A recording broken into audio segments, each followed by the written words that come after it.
The Golden State Warriors right now are up on the Denver Nuggets led by MVP Nikola Jokic 2-0, and I have to say the Warriors look unstoppable right now. I know it's only 2 games, but this team all year has been a consistent, solid team, and though they've had their struggles, I have to say the future looks so amazing for this organization, not only in this postseason, but in many others to come. And in today's video, I'm going to explain how the Golden State Warriors have set themselves up to be a championship contending team over the next decade. But before we go any further, I would like to give a shout out to my second channel. I do live streams after every single postseason day. I did one yesterday and the day before, so make sure you go and check that out. I will be doing one tonight also. But without further ado, let's get back to the subject at hand and talk about the Golden State Warriors. Now, to understand how the Warriors have done something that seems almost impossible for NBA teams, especially these days, you have to go back to the summer of the 2019 NBA offseason. The Warriors had just lost in the finals to the Toronto Raptors due to injuries sustained by Kevin Durant and Klay Thompson, who had suffered ACL and Achilles injuries that would keep them sidelined for an extended period of time. And with KD's free agency coming up, he decided to leave the Golden State Warriors and join the Brooklyn Nets, teaming up with Kyrie Irving in the process. But because the Warriors did not want to lose KD for nothing, they decided to do a sign and trade with the Brooklyn Nets. In exchange, they received D'Angelo Russell. And with a few other additions in the offseason, just trying to salvage what they could do, the Warriors went into the first game of the season with a starting lineup of Steph Curry, D'Angelo Russell, Glenn Robinson III, Eric Pascal the rookie, and Draymond Green. But coming off the bench, they also had some key players they hope would contribute to the lineup, such as Willie Cauley-Stein and Jordan Poole, the young rookie that they selected with the late first-round pick.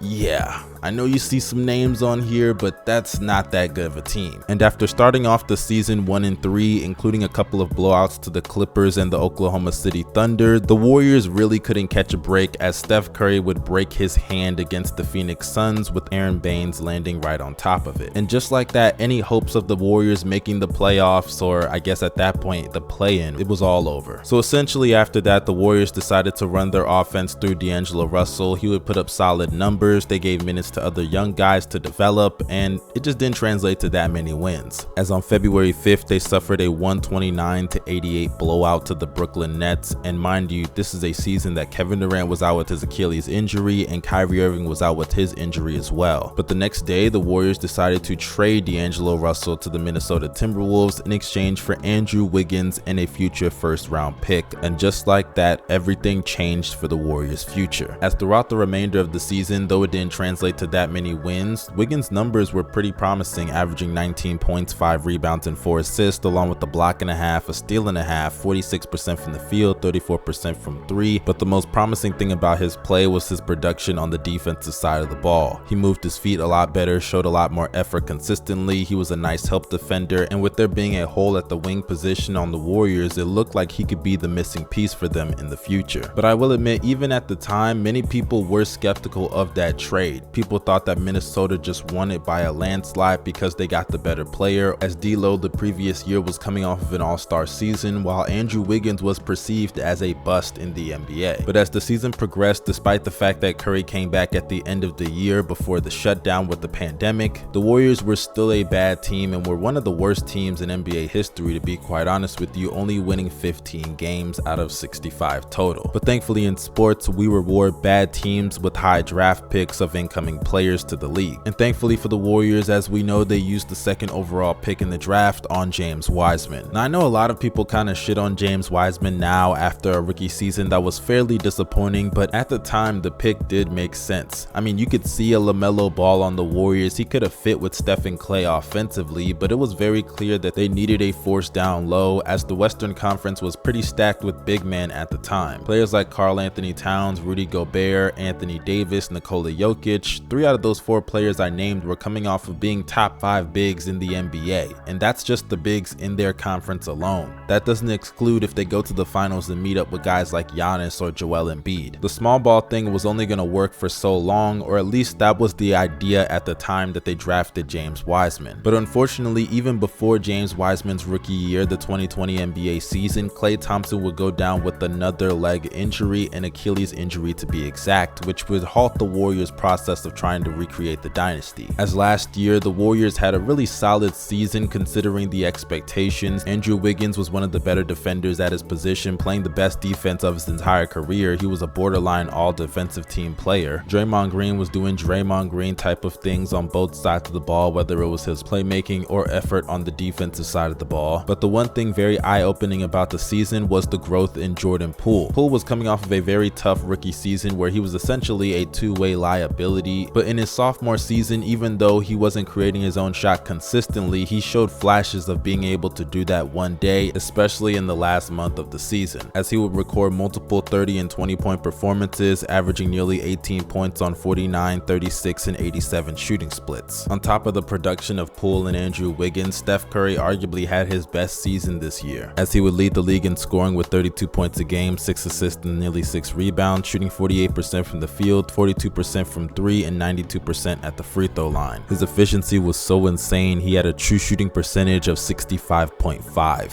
Unfortunately, due to the new rules by the NBA with the play-in opportunity, securing an 8th seed does not secure your ticket to the playoffs, as they would lose to the Lakers, who were the previous champions, and then lose to the Grizzlies led by Ja Morant. But nonetheless, it was still a very successful season for the Golden State Warriors. Despite missing out on the playoffs, they finished with an above 500 record. Certain guys were on the team developing, and the future looked bright for the organization, because due to Minnesota winning less than 30 games yet again, the Warriors were able to secure their pick in the draft. And because they missed out on the playoffs, they also had an additional lottery pick, which turned into Moses Moody at the 14th overall selection, and the Timberwolves pick would result in athletic two-way wing Jonathan Kuminga. And with Klay Thompson expected to return at some point in the season, many people thought the Warriors were dark horses to make it out of the Western Conference, or at least be a threat in the West. And that brings us to this season, as the Warriors have been more than just a threat or dangerous little team in the West. They've been one of the best teams in the NBA this year, as despite injuries to Steph Curry, Klay Thompson, and Draymond Green, they were still able to finish with a top 3 seed in the Western Conference, winning 53 games and finishing as a top 5 defense in the NBA. Steph had somewhat of a down season for his standards, but it was still a relatively good year overall. But Klay Thompson and Jordan Poole, I gotta say, especially in the second half of the year, they just teed up to another level. As it concerns Jordan Poole, this is really the embodiment of real development in the NBA, what the Warriors have done with this kid. He's averaging 19 points, 4 assists, and 3 rebounds on 45, 36, and 93 shooting splits, and all of those numbers are career highs, by the way, with a true shooting percentage of 59%. I mean, everything from his shot creation ability off the dribble, his playmaking, his defense, it's all gotten better in some way, shape, or form. And the fact that he wasn't even a most improved player of the year candidate is kind of crazy, but we let that pass. But I mentioned Klay Thompson for a reason, because he started off his return pretty bad. He was shooting inefficiently, taking bad shots that he wasn't making at all, and on the defensive side of the ball, he definitely wasn't a liability, but he was not looking like his old self, which was expected for the most part. But he started heating up at the perfect time, as in the last 11 games, he averaged 27 points, 3 assists, and 4 rebounds on 46% shooting from the field, 42% from 3 on 12 attempts a game, and 85% at the free throw line. I mean, that is game 6 Klay type of numbers, and he did that at the perfect time right before the postseason. And speaking of postseason, so far in this Nuggets series, everybody has played their role. You got Draymond Green clamping up Nikola Jokic in ways that I didn't even think was possible. I mean, props to Draymond. The guy is 6'6", and he has to go out there and guard the reigning MVP, who's soon to be the back-to-back MVP, and he's doing a terrific job. Then you look at Jordan Poole, who's damn near averaging 30 and 6 this series. Insane shooting, by the way, of 66, 59, and 92 shooting splits. Steph Curry looking like the greatest sixth man in NBA history, dropping 34 points in nearly 23 minutes. Insane efficiency for Steph, by the way. And then you add Klay Thompson, who's just carrying over what he did in the regular season at the end of the year to the playoffs. These ain't the Splash Brothers anymore. This is the Splash family. And sure, you could use the argument that it's the Denver Nuggets, and I don't even think the Warriors are going to come out the Western Conference. The Suns are still my pick to win the West. But just the simple fact that the Golden State Warriors have so many players that are young while having players that are old and can still compete for a championship is the model of a great organization on the perfect path. Because whether they win the championship or not this year, they still have so many young pieces that are going to help them in the future contend for a title while they have their current players still contributing. Though Steph, Klay, and Draymond are in their early 30s, they are still very much in their primes. The way it looks as far as their contributions are concerned. Andrew Wiggins is 26 years old, so there's a couple more years left in his prime, and then you get into the real youngins and thoroughbreds on this roster, and it's insane. Moses Moody and Jonathan Kuminga are only 19 years old, and they showed a lot of promise this regular season with solid performances whenever they got the opportunity. They look like they could be one of the better two-way wings in the league sooner rather than later, and like I said, they're 19 years old. And then Jordan Poole, he's only 22 years old in his third season, already averaging 30 in his first 2 playoff games. It's insane the growth that I've seen from this guy throughout his entire career, and he's not even in his prime yet. The better years are ahead for him. So just like that, with a little bit of luck, great development, and the right moves in the front office, the Warriors have set themselves up to compete for a championship over the next decade. Because though Draymond is an undersized big, so maybe he may fizzle out a little bit earlier than expected, Steph and Clay can easily average 20 even in their older ages because of the system being very easy to fit in. And with guys coming up like Jordan Poole, Kuminga, and Moses Moody, and by the way, I haven't even mentioned James Wiseman, who missed the entire year this season, they have mastered the art of competing while developing better than any team I have ever seen in the NBA. Shout out to the Golden State Warriors front office. They have done something historic to be able to be consistently championship contenders from like 2015 to potentially like what, 2030? It's insane for real. But you guys let me know your opinions down below in the comment section. I would love to know, what do you think about the Warriors' latest uptick in their little resurgence? Y'all let me know your opinions down there. Also, don't forget to drop a like, subscribe to the channel, and press that bell for post notifications. This is your boy Young Mustard signing out. Y'all stay safe and have a blessed day.